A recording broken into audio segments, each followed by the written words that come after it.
اور اگر آپ اللہ کے احکامات کی خلاف ورزی کرتے ہیں تو پھر آپ جہنم میں جائیں گے۔ لیکن فرشتوں کے ساتھ ایسا نہیں ہوگا، کیونکہ انہیں تو یہ اختیار ہی نہیں دیا گیا، انہیں وہ آزادی دی ہی نہیں گئی جو انسانوں کو دی گئی ہے۔ تو اللہ نے ایک ایسی مخلوق بنائی ہے انسان کی صورت میں جو کہ آزاد ہے کچھ بھی کرنے کو۔ خدا کی بنائی گئی تخلیق میں مسئلہ نہیں ہے، اللہ سے غلطی نہیں ہوئی ہے۔ تو جو گناہ انسان کرتا ہے وہ انسان کی اپنی غلطی ہوتی ہے، اللہ کی غلطی نہیں ہو سکتی وہ، کیونکہ انسان ایسا اپنی مرضی سے کر رہا ہوتا ہے۔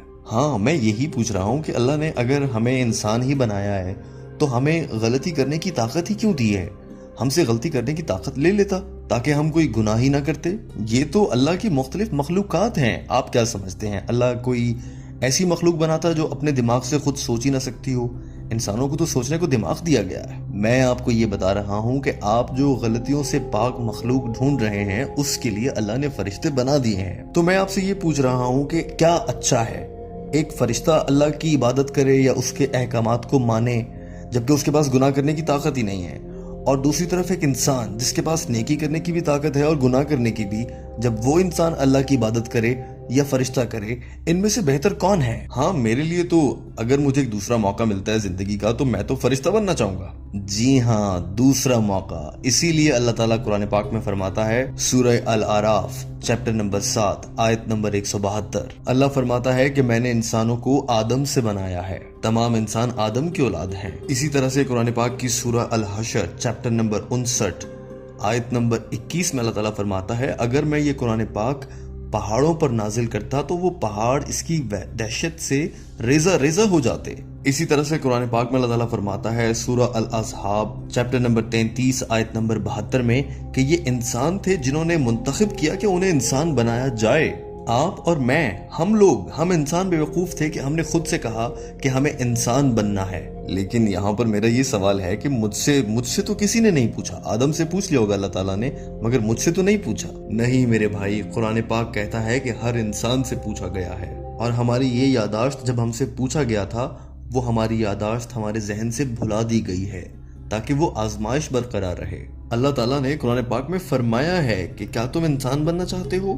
اگر انسان بنو گے تو تم ایک بڑی اور اچھی مخلوق کہلاؤ گے، اور اگر تم فرشتے بنو گے تو تم ایک چھوٹی مخلوق کہلاؤ گے۔ اگر آپ انسان نہیں بننا چاہتے تو مت بنیے، یہ قرآن پاک میں کہا گیا ہے۔ جی ہاں، یہی تو میرا آرگومنٹ ہے۔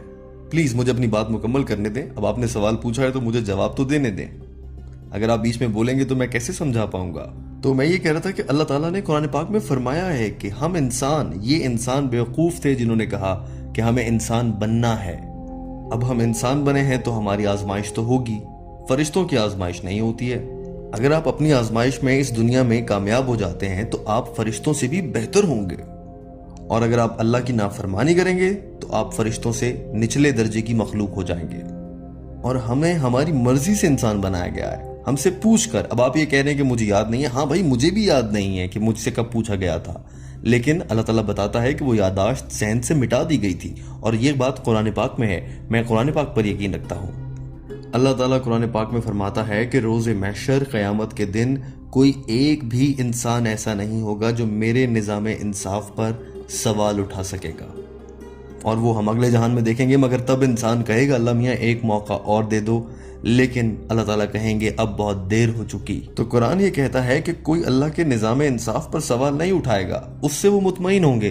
ہاں، پھر وہ منتیں کریں گے کہ ہمیں واپس دنیا میں بھیج دو، لیکن تب تک بہت دیر ہو چکی ہوگی۔ اللہ نے ہمیں سارے موقع اس دنیا میں دے دیے ہیں۔ آپ ایک غلطی کرتے ہیں، اللہ تعالیٰ آپ کو موقع دیتا ہے کہ معافی مانگ لیں، اللہ آپ کو معاف کر دیتا ہے۔ آپ پھر غلطی کرتے ہیں، پھر معافی مانگ لیں، اللہ پھر معاف کر دے گا۔ لیکن ایک بار آپ مر جاتے ہیں تو پھر وہ واحد موقع ہوتا ہے۔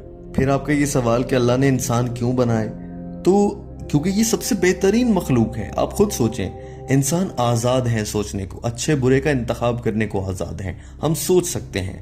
آپ خود بتائیے کہ ایسی مخلوق بہتر ہوگی جو خود سے سوچ سکتی ہے، یا ایسی مخلوق بہتر ہوگی جو سوچ ہی نہیں سکتی؟ اور ہم سے انسان بنانے کی اجازت لی گئی تھی، یہ آپ کو یاد نہیں، مجھے بھی یاد نہیں ہے، لیکن جب ہم دونوں مریں گے، قیامت کے دن ملیں گے، اس دن آپ مجھے کہیں گے کہ مجھے یاد آ رہا ہے، اور میں بھی آپ کو کہوں گا کہ مجھے بھی یاد آ گیا، کیونکہ اللہ تعالیٰ نے وہ ذہن سے ہمارے مٹا دیا ہے اس دنیا میں رہتے ہوئے۔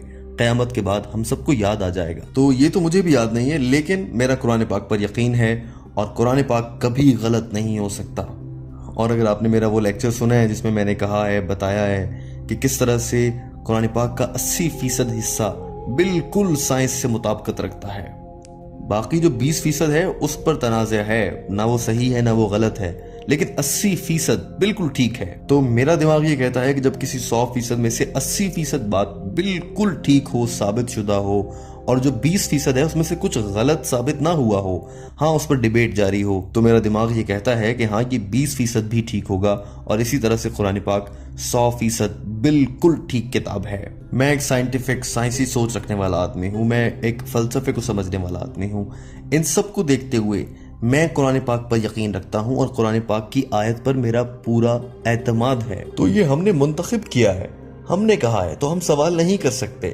اب اگر آپ کو انسان نہ بنایا جاتا تو آپ سوال کرتے کہ بھائی مجھے انسان کیوں نہیں بنایا؟ تو اللہ تعالیٰ قرآن پاک میں فرماتا ہے کہ میں نے سب سے پوچھا، پہاڑوں سے پوچھا، ان پر اگر قرآن پاک اتارتے تو وہ ریزہ ریزہ ہو جاتے۔ انسان نے اپنی مرضی سے اجازت دی ہے۔ تو کیا آپ کو یاد ہے جب آپ سے پوچھا گیا تھا؟ مجھے تو یاد نہیں ہے۔ میرے پیارے بھائی، اگر آپ نے میرا جواب سنا ہے تو میں نے کہا کہ مجھے بھی یاد نہیں ہے ہم سے کب پوچھا گیا، لیکن اگر ہم سے پوچھ لیا گیا تھا اور اس کے بعد ہمارے ذہن سے مٹا دیا گیا، ایسا قرآن پاک بتا رہا ہے، اور اگر ہمیں یاد رہ جاتا تو پھر اس دنیا کی آزمائش کا تو کوئی فائدہ ہی نہیں ہوا۔ میں ایک اور مثال دیتا ہوں، اگر آپ کو آپ کے استاد کچھ پڑھاتے ہیں، سکھاتے ہیں، تو جب ٹیچر نے سکھا دیا، جب امتحان ہوگا تو وہ کتاب آپ سے واپس لے لے گا۔ جب امتحان کے وقت، وہ امتحان کے وقت آپ کو کتاب اور سوال نامہ اکٹھا نہیں دے سکتا۔ اگر ٹیچر یہ کہہ دے گا کہ یہ لو کتاب اور یہ لو سوال جواب لکھو، تو پھر ٹیسٹ تو ٹیسٹ نہ رہا، آزمائش تو ختم ہو گئی۔ ہاں جب امتحان ختم ہو جاتا ہے پھر آپ گھر جائیں کتاب سے دیکھ لیں۔ لیکن میں یہ کہہ رہا ہوں میرے بھائی میری بات سنو، جب امتحان ہو جائے گھر جا کر کتاب دیکھ سکتے ہیں نا؟ امتحان کے بیچ میں کیا آپ دیکھ سکتے ہیں؟ نہیں۔ تو میرے دوست، ہم اس دنیا میں ہیں تو ابھی یہ امتحان چل رہا ہے، ابھی یہ امتحان جاری ہے، یہ آزمائش ہے۔ ایک بار یہ آزمائش ختم ہو جائے، یعنی جب ہم مر جائیں، تو پھر آپ کو پتہ لگ جائے گا، کتاب میں جا کر اوپر دیکھ لیجئے گا۔ اگر آپ اس دنیا میں یہ کہیں گے مجھے کتاب دے دیں میں بھول گیا ہوں، نہیں، ایسا نہیں ہو سکتا۔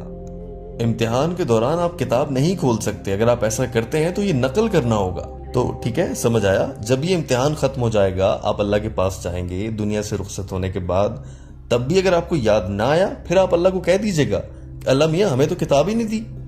لیکن قرآن کہتا ہے کہ قیامت کے روز کوئی بھی انسان اللہ کے انصاف پر سوال نہیں اٹھائے گا۔ آپ یا میں یہ بات کہیں گے ہی نہیں، کیونکہ ہمیں خود ہی معلوم ہو جائے گا ہاں ہم سے پوچھا گیا تھا کہ تم نے انسان بننا ہے یا نہیں۔ ایک اور مثال کے ذریعے آپ کو سمجھاتا ہوں۔ اگر کوئی بچہ میڈیکل کالج میں داخلہ لینا چاہتا ہے، اسکول میں پڑھنے والے ہزاروں بچوں میں سے سارے تو میڈیکل کالج میں داخلہ نہیں لیتے، کوئی 1 ہوتا ہے، 5% ہوتے ہیں، 1% ہوتا ہے، انہیں میڈیکل کالج میں داخلہ ملتا ہے۔ یعنی ہر کوئی براہ راست جنت الفردوس میں نہیں جا سکتا۔ کیوں نہیں جا سکتا؟ یہی میں جاننا چاہتا ہوں۔ یہ ویسا ہی ہے جیسے میں نے آپ کو کہا ہر کوئی تو میڈیکل کالج میں نہیں جاتا، جو کوالیفائی کرتا ہے وہی میڈیکل کالج میں جاتا ہے، جنت میں وہی جاتا ہے جو اللہ کے احکامات پر عمل کرتا ہے۔ دوستو، آپ نے اس ویڈیو میں ڈاکٹر ذاکر نائک کے جواب کا پہلا حصہ سن لیا۔ ڈاکٹر ذاکر نائک نے لڑکے کے دوسرے سوال کا کیا جواب دیا، اس کے لیے ہماری اگلی ویڈیو دیکھیے اور اس لنک پر کلک کیجیے۔